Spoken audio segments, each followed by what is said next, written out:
Hello Kuya Mark, si Nigel to, and ito po yung Outlander na SE 2025. I don't have one here currently with on the gray one, pero sample lang naman po, just this difference. Wala nang pinagkaibahan except sa kulay kapag ka SE rin naman. So itong SE po, between this and the LE, sa panglabas po is wala naman po siyang pinagkaibahan. Same wheels, same lang po yung body style, meron din po siyang mga roof rails sa taas. Sa SE and LE wala po pinagkaibahan. So sa labas po, ito po yung SE. So ito po yung key, meron po siyang sensor underneath here. Yan po yung hands-free liftgate niya po, same space lang yung likod. And dito naman po yung closing niya, or you can go close it din po dun sa baba, sa sensor, if you wanted to. So same lang din po ng engine, transmission, and battery capabilities. So LED din po siya.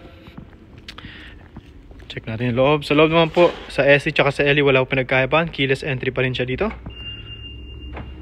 Yan siya.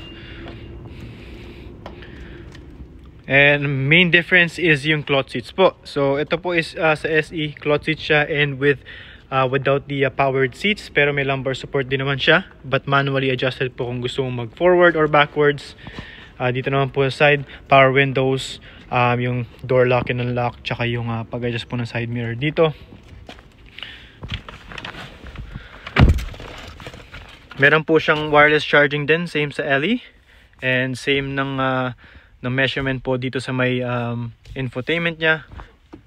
Push start button din po siya with 12.3 digital gauge po for the drivers. Naipapalitan din po yung ano po niya, screen dito. Nagiging ganyan po siya depending on what you wanted and prefer. May heated seats po siya sa drivers and sa passengers, plus yung heated steering wheel, parehas po sa LE. 7 different drive modes here: power, eco, normal, tarmac, gravel, snow, mud. Panoramic sunroof din po siya, hanggang likod po yan. 7-seater, same space.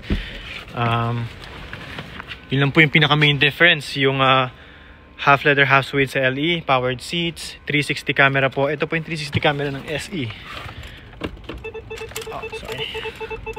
Ampas pinto. Ayan po yung camera po for the SE, and for the LE, hati po siya sa gitna. So yung backup camera dito, and dito naman po yung 360 camera from the view up above.